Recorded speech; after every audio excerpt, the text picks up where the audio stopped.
today sir, ito po yung monthly expenses ko po sir. Food ko po is wala po yung rice kasi po monthly pong nagbibigay si Tito from Bugal yun po sir. Bayan po 4,000 pesos po.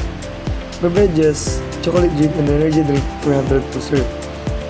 Condiments 200 po sir. And ang total niya po is 4,600 pesos. And ito po yung formula po sir. And susunod naman po is hygiene. Sa shampoo po 100 po. Bath soap 250 po sir. Toothpaste, mouthwash 150 po sir.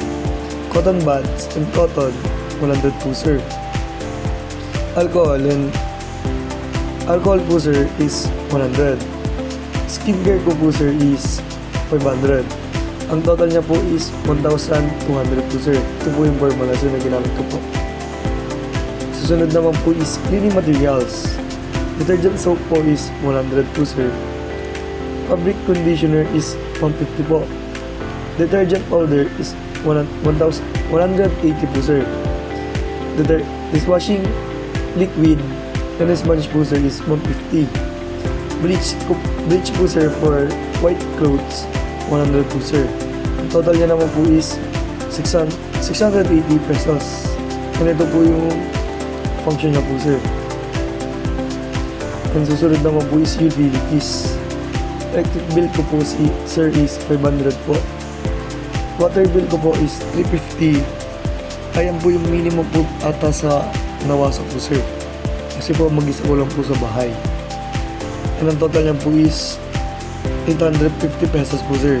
And ito po yung ginamit ko pong function sir. Ayan po sir. Sa transportation expenses ko po sir is regular fare for 20 po sir. Ang ginawa ko po dyan is 30 times 5 po sir. Kasi po 5 days po ang pasukan. And hindi naman po ako kumagala minsan po sir on weekends po. So ang ginawa ko po is 30 times 5 times 4 para makuha ko po yung monthly expenses ko po sa regular fare. And hindi ko na po siya ginamitan ng function. And sa gasoline po sir is 500. Dahil po mahilig po ako mag-motor po sir. And ang total niya po is 920 po sir. Ang ginamit ko pong function is ito po sir. Ayan po. And susunod naman po is other expenses po. Savings ko po sir is 500. Dates ko po sir is 500 po sir. Mansari po namin ng girlfriend ko po sir. And ang total niya po is 1,000 pesos. And ito po yung ginamit kong formula po sir. Yan po sir. Yan po. And ang total expenses ko po monthly is 9,250 po sir. Ito po yung ginamit ko pong formula sir. Yan po. And susunod naman po is yung allowance ko po, monthly allowance ko po sir. Kay mother ko po sir is 8,000 po yung natatanggap ko monthly po. And kay tita ko po is 2,000 po sir. And ang total niya po is 10,000. Hindi ko na po ginamitan ko pa po ng formula sir kasi wala lang po sir. And susunod naman po is savings sir. Allowance ko po sir is 10,000 po sir. And expenses ko po monthly is 9,250 po sir. May natitira po every month na 750 po sir. And susunod naman ang tandaan naman po natin is yung graphical presentation po sir. Dito po sir sa food, kita naman po na yung viand po yung pinakamalaki na part po sa pie chart po natin sir.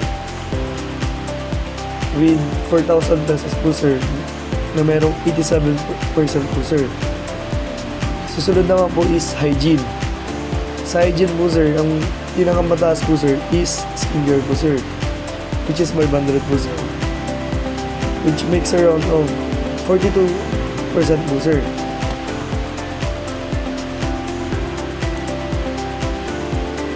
Then, sunod naman po is cleaning materials po sir. Sa cleaning materials po sir, ang pinakamalaki po sir is detergent powder po. Kasi po sir, masyado po siyang makonsumo po kapag naglalaba po sir, lalo na po pag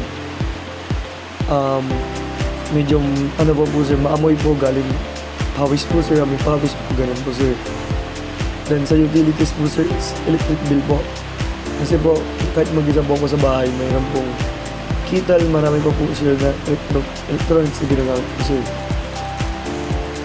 Then dito naman po sa transportation expenses ko po sir is yung gasoline naman po yung ano, pero halos pares lang po sila. And sa other expenses ko po sir is equal po sila. Kung may pang date po, dapat meron po nasa-save. Tama po ba?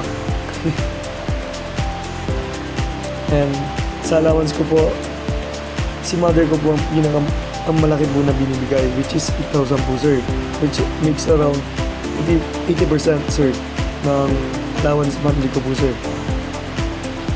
Then monthly ko po sir na savings, ayan po sir, medyo may natitira pa po 750 pesos po sir.